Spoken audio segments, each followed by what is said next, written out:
Boa noite, pessoal. Eu sou a professora Margarete e mais uma vez nós estamos aqui estudando a Constituição Federal, tá? Então vamos estudar o artigo 38 e 41. São artigos muito cobrados por concurso público, assim como o 37. Se você não assistiu a aula sobre o artigo 5º, sobre o artigo 37, vá, que essas aulas já estão prontas, já esgotamos esse assunto. O 38 agora nós iremos ver artigo por artigo, mas é um assunto que eu também já discuti na aula anterior, tá? Nas duas aulas anteriores. Artigo 38. Vamos lá. Ao servidor público da administração direta, autárquica e fundacional no exercício de mandato eletivo, aplicam-se as seguintes regras. Então, o que nós estamos falando aqui? Nós estamos falando daquele que ingressou através de concurso público, né?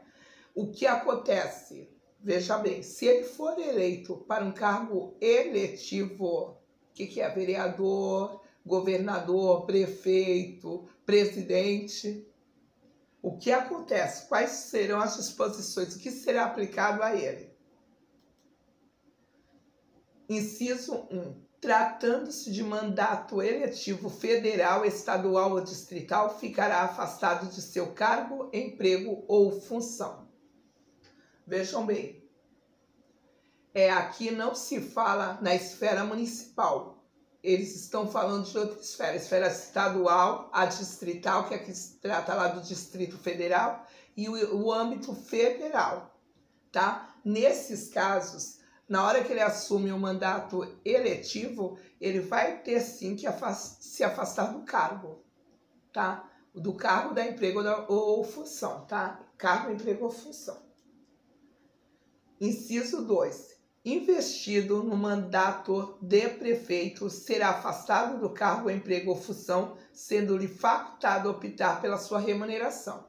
Então vejam bem, aqui nós estamos falando na esfera municipal.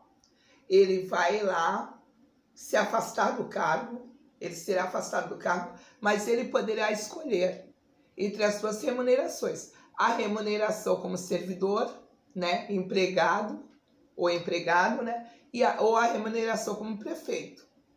Ele tem essa opção, é facultativo, é ele que escolhe. Ele não vai acumular os dois. Ele vai escolher somente um. No caso de prefeito, que isso fique bem claro. Inciso 3º. Investido no mandato de vereador, havendo compatibilidade de horários, perceberá as vantagens de seu cargo, emprego ou função, sem prejuízo da remuneração do cargo eletivo. E, não havendo compatibilidade, será aplicado a norma do inciso anterior. Bem claro isso também, mas vamos lá discutir. No caso de vereador, tem como ele ser vereador e ele cumprir lá as suas funções, exercer o seu cargo ou função, cargo, emprego ou função? Se tiver, ele vai exercer as duas funções, vai receber pelas duas.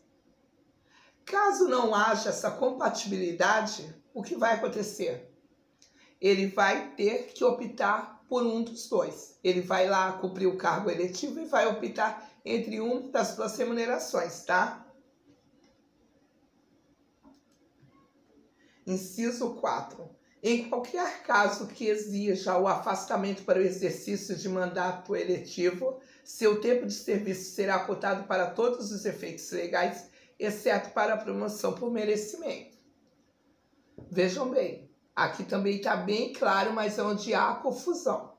Geralmente eles dizem, as pegadinhas aqui, diz que vai contar também para fins de merecimento e que não contará para fins de aposentadoria, para tempo de aposentadoria. Não, vai contar para tudo, menos para promoções por merecimento.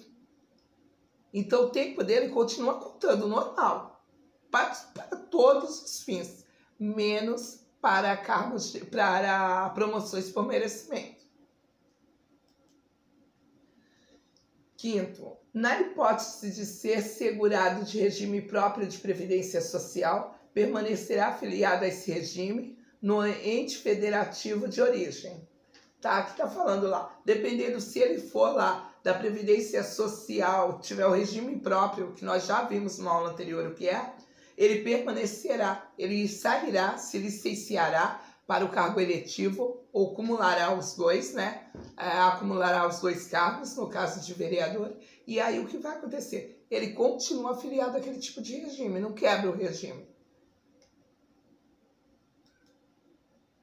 Agora nós vamos ver, aí terminou o artigo 38, viu? Curtinho, direto, e nós já tínhamos discutido sobre esses assuntos. Agora vamos ao 41 e vocês vão ver que eu também já falei sobre todas essas coisas. São estáveis, após 3 anos de efetivo exercício, servidores nomeados para cargo de provimento efetivo em virtude de concurso público. A gente já sabe e já falamos que para ingressar para um cargo efetivo só se ingressa através de concurso público.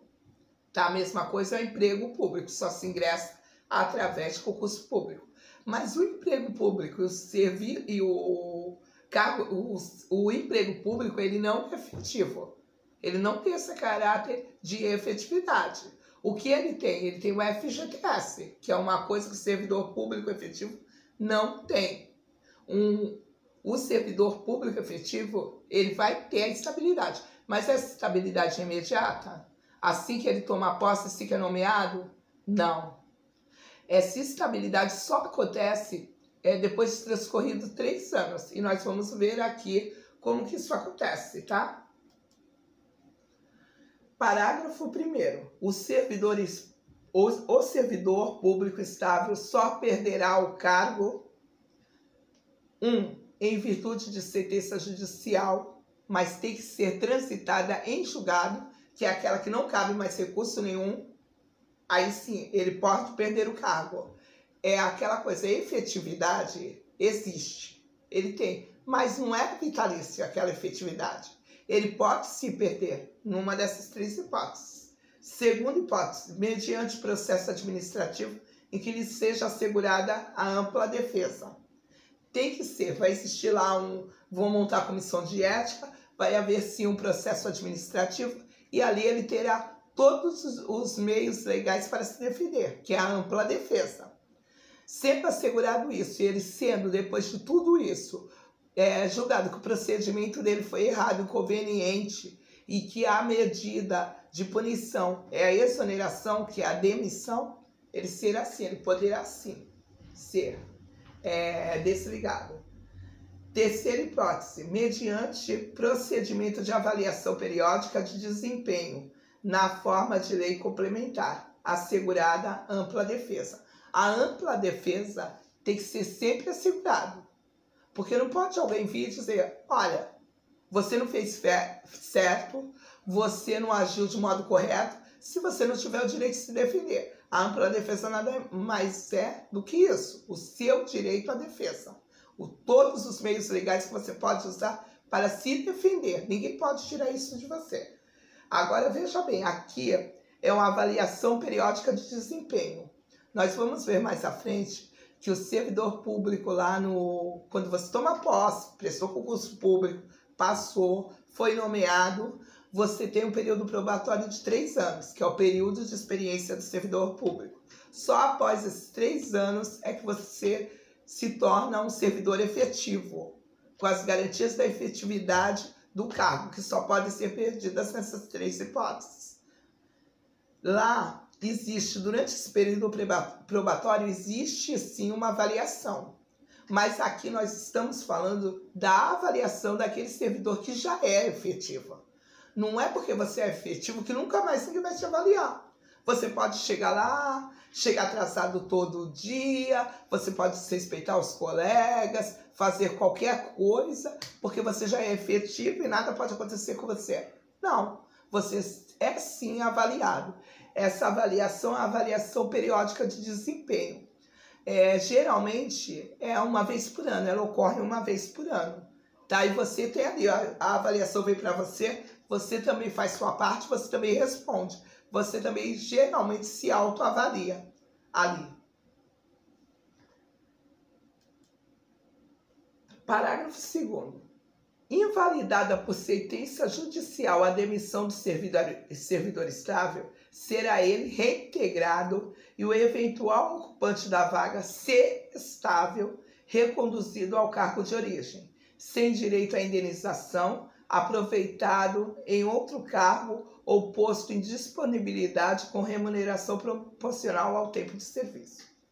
Vamos lá, parece uma salada de frutas, simples assim. Você foi um servidor, você é um servidor, vamos usar a hipótese lá da sentença judicial transitada em julgado. Só que o que acontece? Vê lá, a sentença judicial transitada em julgado, então não cabe mais recurso, né? Então essa daí seria uma hipótese pouco provável de que você reverta. Mas vamos lá, comissão de ética. Eles decidiram que sim, após lhe assegurada a ampla defesa, eles decidiram sim que você deveria ser exonerado, demitido. Só que você vai lá, contratou advogado, através de sentença judicial, veja bem, tem que ser através de sentença judicial, como diz a lei. Ele invalida essa demissão, essa exoneração. O que vai acontecer? Você, servidor público, será reintegrado. Prestem bem atenção nessa palavra. O servidor público será reintegrado ao cargo. Se aquele cargo já estiver sendo ocupado por outro servidor efetivo, que também seja efetivo, aquele servidor que está no cargo sai, você é reintegrado no seu cargo. E aquele servidor que estava ocupando o seu cargo, ele é reconduzido, prestem também atenção nessa palavra, ele é reconduzido ao cargo de origem, ao cargo que ele pertencia antes, que ele ocupava antes. Se não houver como ele ocupar aquele cargo, ele vai ser posto à disposição, com a remuneração proporcional ao seu tempo de serviço. Outra coisa, vejam bem, ele pode ser reconduzido ao cargo de origem, mas ele não vai poder pedir indenização, tá? Ele não pode. Ele estava ali por um tempo, estava ali por 5 anos ocupando aquele cargo, você veio, voltou, ele sai do cargo, você ocupa aquele cargo, você é reintegrado àquele cargo, ele é reconduzido ao cargo anterior, só que lá a máquina já está funcionando com outras pessoas, não tem mais como ele ir. O que acontece? Ele é reaproveitado, ele pode ser reaproveitado em outro lugar, ou ele pode ficar à disposição, não tem nenhum lugar para reaproveitar, não tem um carro para ele voltar, não tem nenhum lugar para ele ser reaproveitado. Ele ficaria à disposição, recebendo salário proporcional ao tempo de serviço. E outra coisa, lembre-se bem do que nós falamos aqui agora. Ao ser reconduzido, retirado do cargo, ele não tem o direito de pedir indenização. Parágrafo 3º. Extinto o cargo ou declarada a sua desnecessidade, o servidor estável ficará em disponibilidade, com remuneração proporcional ao tempo de serviço, até seu adequado aproveitamento em outro cargo. Aqui nós estamos falando assim, você lá servidor, o advogado foi lá e conseguiu, através de sentença judicial, anular aquela decisão de exoneração, de demissão.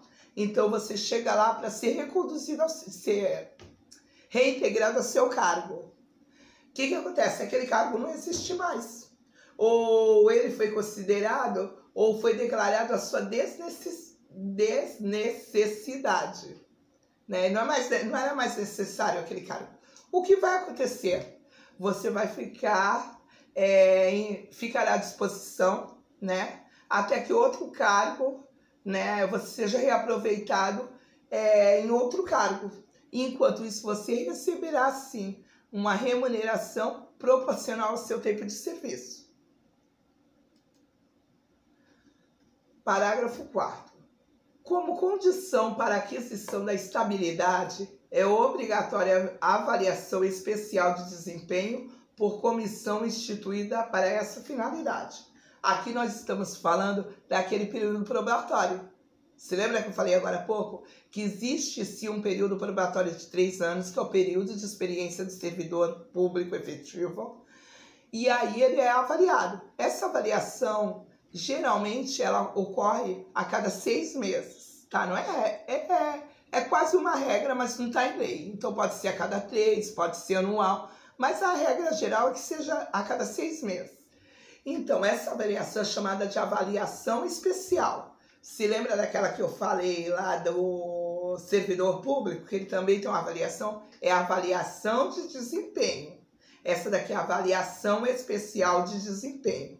E ela é feita por uma comissão instituída para essa finalidade. Existe uma comissão só ali para avaliar esse tipo de avaliação especial de desempenho daqueles que estão em período probatório, para dizer se eles passaram ao final daqueles 3 anos, se eles foram aprovados ou não, tá?